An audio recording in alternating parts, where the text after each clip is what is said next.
গল্পে মনের কথায় তোমাকে স্বাগত। আজকের নিবেদন একটা ছোট বাংলা গল্প। গল্পের নাম ভালোবাসায়। স্টেশনে নেমে আম আর লিচু কিনে হাঁটতে শুরু করেছি। সাথে সমানে নানা রকম প্ল্যান এঁটে চলেছি কিভাবে গিয়ে এসব বন্ধ করা যায়। একবার ভাবছি একটা এগরোল কিনে নিয়ে যাই। বোস জেঠিমা রোল খেতে খুব ভালোবাসে, কিন্তু যদি রেগে যায় ভেবে আর নিলাম না। আসলে এই পাড়ায় এসে থেকে এই একজনের সাথেই আমার একটু আলাপ হয়েছে, বোস জেঠিমা। আমার বাড়ির গা ঘেঁষে ওনার বাড়ি, বড় দোতলা বাড়ি। পুরো বাড়িতে একাই থাকেন উনি। বোস জেঠু মানুষটাকে আমি কখনো দেখিনি, তবে শুনেছি পাড়ার সবাই ওনাদের লাভ বার্ড বলে ডাকত। এত ভালোবাসা দুজনের। জেঠু মারা যাওয়ার পর থেকে জেঠিমা একাই থাকেন। ছেলেমেয়েরা নিয়ে যেতে চাইলেও উনি জেঠুর স্মৃতি ছেড়ে যাননি, আর ছেলেমেয়েরাও নিজেদের সব কিছু ছেড়ে ফিরে আসতে পারেনি। সুতরাং জেঠিমা একাই থাকতেন স্বামীর বাড়ি আগলে। জেঠু মারা যাওয়ার 3 মাস বাদে আমি বিয়ে হয়ে এ পাড়ায় আসি। আমার শাশুড়ি বলেন বৌদির মতো মানুষ হয় না। আমার সাথে সেরকম আলাপ ছিল না, কিন্তু ইচ্ছে ছিল আলাপ করার। ইচ্ছে থাকলে আলাপ হতে কতক্ষণ।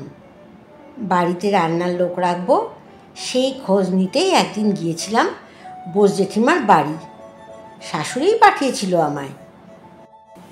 এক কথা দু কথার বেশি এগোয়নি সেদিন, কিন্তু ফেরার সময় ওনার অন্তর থেকে বলা কথাটা, আসিস না মা সময় পেলে, একাই তো থাকি। মানুষটার আন্তরিকতাটুকু এমনই ছিল যে যার জন্য একটা মনের টান তৈরি হয়েছে, আর তাতেই পারলে রোজই আমি ছুটে যাই ওনার কাছে। মাঝে মাঝে ফোনও চলে আমাদের মধ্যে। আজ সকালেই ফোন করে জিজ্ঞেস করলাম, কি রান্না করেছ?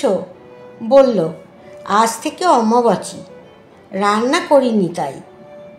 আমি বললাম, কি এ আবার আজকাল কেউ করে নাকি? জেঠিমা বললেন, তোর বোস জেঠিমা করেন। অফিসে কাজ করছিলাম ঠিকই, কিন্তু মনটা বারবার খচখচ করেছে। ফোন না করে গেলাম, কিন্তু উনি অনড়। না করেও শোনেনি যখন, আজ একবার যাবই, তখনই ঠিক করেছি। কিন্তু যদি না শোনে, তাই একটু আম আর লিচু কিনে নিলাম। সারাদিন কি খাবে কে জানে। একটা কথা কিছুতেই বুঝি না, জেঠিমার ছেলেমেয়েরাই বা কি করে এসব কুসংস্কার মানতে দিচ্ছে? একবারও আসে না। এরকম মাকে কি করে না দেখে থাকতে পারে জানি না বাবা। সবাই বাইরে থাকে ওরা। বোস জেঠিমার মুখেই ছেলেমেয়েদের গল্প শুনেছি, ওরা নাকি খুব ভালো। কোনো মায়ের কাছে আবার ছেলে মেয়ে খারাপ হয়? বউ হতে পারে, কিন্তু মানুষটার কাছে ওনার ছেলের বউ ভীষণ ভালো। ভাগ্যবান ওনার বউ। এসব ভাবতে ভাবতেই জেঠিমার বাড়ি এসে গেল। কলিং বেল টিপতেই প্রতিদিনের মতন ওপর থেকে জেঠিমা বলল, আসছি। অন্য দিনের থেকে অনেক কম সময় দরজা খুলে গেল। একটা রোগা ছিপছিপে বউ এসে দরজা খুলে দিল। আমি ঢুকতেই হেসে উনি বললেন, অমৃতা।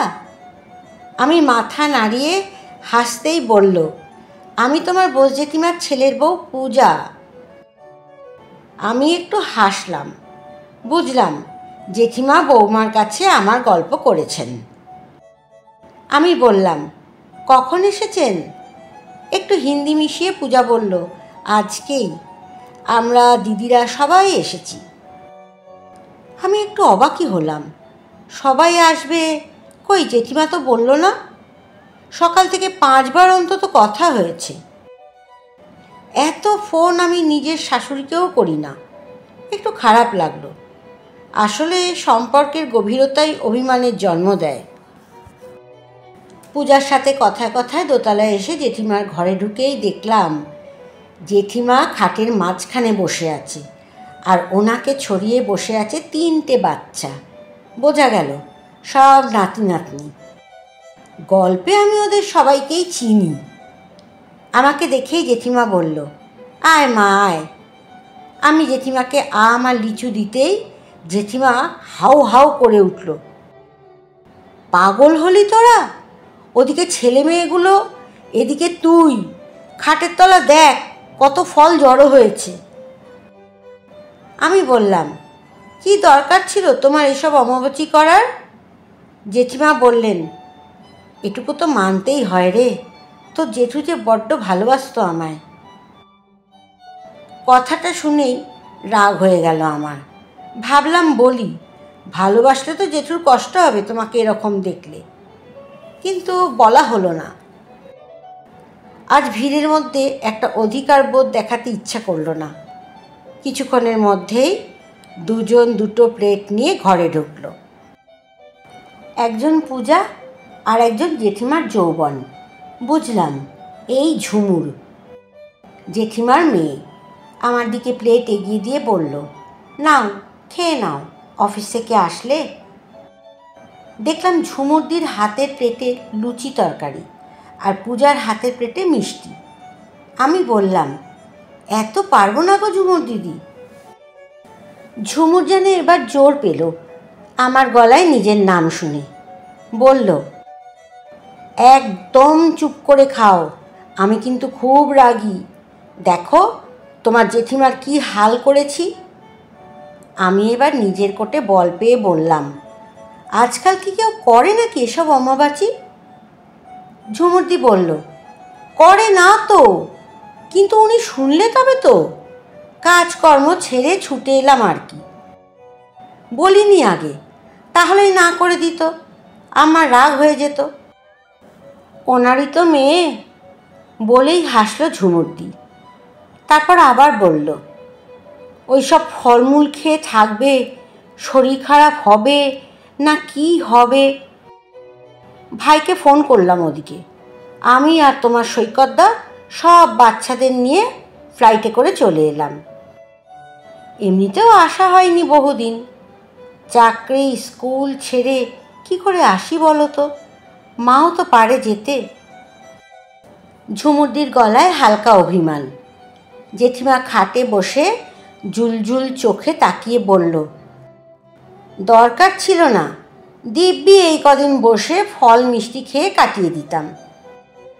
পূজা বলল, চুপ করো, না খেয়ে শরীর খারাপ হলে কি হতো?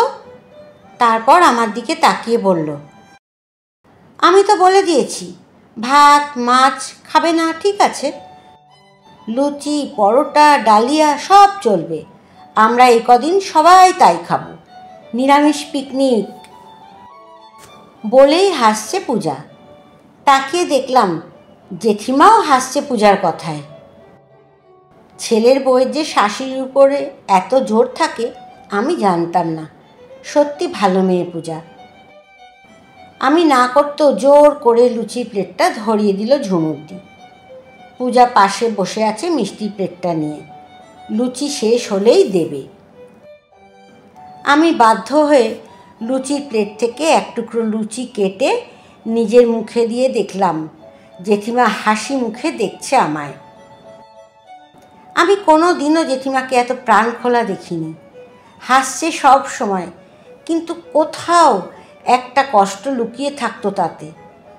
সারাদিন খাটছে, রান্না করছে, ঘর পরিষ্কার করছে, আজ যেন মহারানী লাগছে জেঠিমাকে। খাটের মাঝে পা গুটিয়ে বসে আছে, আশেপাশে ছড়িয়ে ছিটিয়ে আছে প্রজারা। এতক্ষণে মনে হলো অমাবাচি খারাপ না। কোনো কুসংস্কার যদি মানুষকে কিছুদিন আরামে রাখে, সবার যত্নে রাখে, ক্ষতি কী? আসলে খারাপটা আগেকার দিনে হতো, যখন এসব নিয়মের জালে আটকে দিয়ে মেয়েদের ওপর অত্যাচার করা হতো। এখন পরিস্থিতি অনেক বদলেছে, সম্পর্কের মানেই। সবাই আজকাল সবার প্রতি যত্নশীল। ছেলে মেয়ে বলে এখন আর আলাদা কিছু নেই, না হলে এরা চাকরি বাকরি ছেড়ে মায়ের টানে ছুটে আসতো না। এতক্ষণে শান্তি লাগছে, আমার আর মন খারাপ নেই। মনে হচ্ছে জেঠিমার জন্য সারা বছর অম্বুবাচী হোক, ভালোবাসারা ঘিরে থাকুক ওনাকে। কলমে অনিন্দিতা মুখার্জি সাহা। গল্পটা তোমার কেমন লাগলো কমেন্ট করে জানালে আমার খুব ভালো লাগবে। ভালো থেকো, সুস্থ থেকো।